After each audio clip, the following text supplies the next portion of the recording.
Have you ever been handed a tract on the street?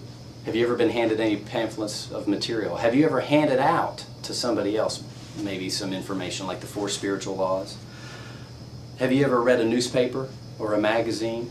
Have you ever snuggled up with your kids at night, maybe when they were little before you went to bed, and read them a bedtime story? Well, the answer to all these questions is yes. Of course you have. Now, a question I'd like for you to consider is to think about all of the printed material that you have had access to in your life, all the books that you've read, and the impact that those books have had on your life. My feeling is that all of this would be impossible without the culmination of an idea. The idea was for the mass production of printed material. It happened in 1440 or 1450. It happened in Germany, and it was by a young Christian named Johannes Gutenberg. His ideas fundamentally changed our world, and it's why I believe that Johannes Gutenberg is the most influential Christian to ever live outside of the Bible. Now, the setting for when he lived was important. Socioeconomically, the only means to recreate any printed material was either by hand or by something called a wood press. Both of those things were very slow. There was the separation of classes that was happening at that time. You had the upper class and you had the lower class. That was it. There was very few books available at all at this time, and only the upper class had access to them, academics had access to them, and people who were employed by the church had access to them. Everybody else just could not read at all. Now, spiritually speaking, the papacy was in shambles at this time. Mysticism was growing because of people's distrust in the church in general, and the Renaissance movement was taking off. So you had this huge swelling up of people who were interested in art and in their desire for pleasure and the building of huge monolithic buildings. I mean, these were the times that Gutenberg was living in. Now, when we come to him, when we look at Johannes, he was an extraordinarily gifted individual. He was very talented, especially with mechanical skills. He came from a very wealthy family. His family actually supplied the local authorities with the metal necessary for them to print their coins. He was a goldsmith. He was a gem cutter. So Gutenberg was very familiar with metals. He was very familiar with tools that dealt with metals, and this was critical when we found out what he did. Now, what exactly did he do? That's a great question, because he did not invent the idea of a printing press. That was invented in China in 600 AD. He also did not invent the idea of printing books.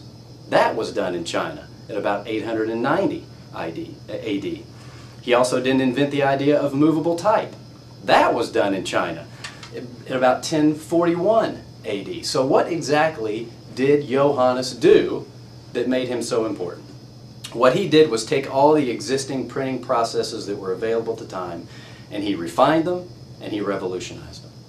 He refined them by creating actually oil-based ink to replace water-based ink. And he created something called detachable printing frames, these large printing frames that a large piece of paper laid flat in. One was in the machine while another one was getting ready with another piece of paper, and allowed him to just quickly interchange those pieces of paper. He revolutionized the printing process with 3 things. Number 1, he created something called a hand mold. A hand mold would be most similar to what you and I would think of as a waffle maker.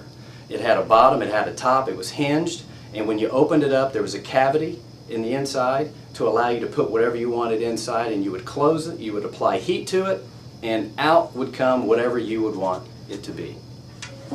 He also developed the second thing, was a type matrix. What a type matrix was individual, this was a piece of metal, moldable metal, that would be imprinted with whatever you would want it to be imprinted with. And he created the imprints to be able to do individual type letters. And the third thing that he did was he created the use of alloy liquid. Liquid metal.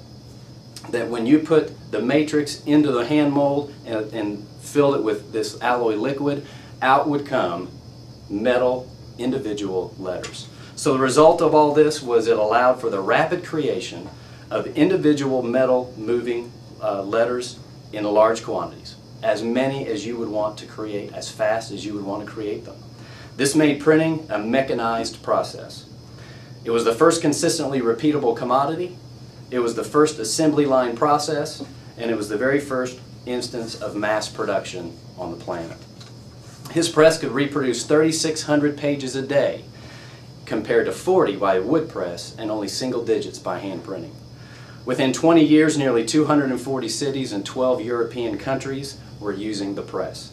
And after 50 years, around 1500, printing presses had produced more than 20 million volumes of information. By the 1800s, his method of printing was being used worldwide.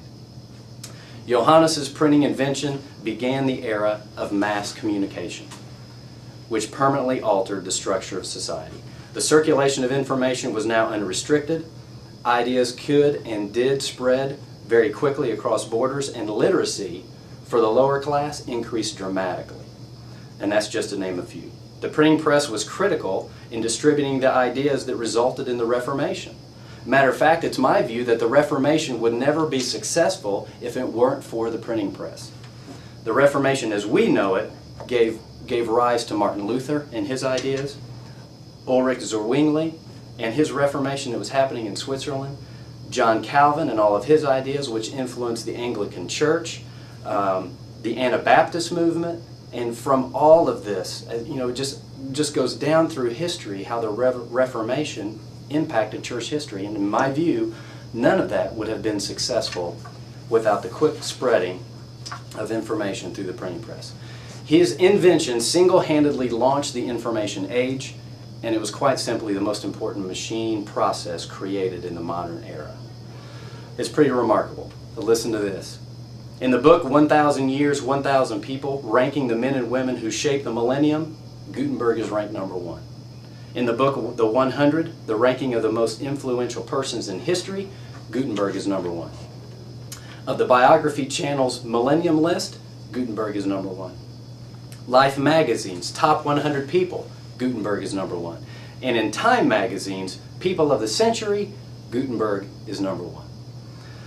I'll conclude with one final thought. In 1382, John Wycliffe, who translated the Latin Vulgate into English for the very first time in the preface of his Wycliffe's Bible, he wrote these words: "The Bible is for the government of the people, by the people, and for the people."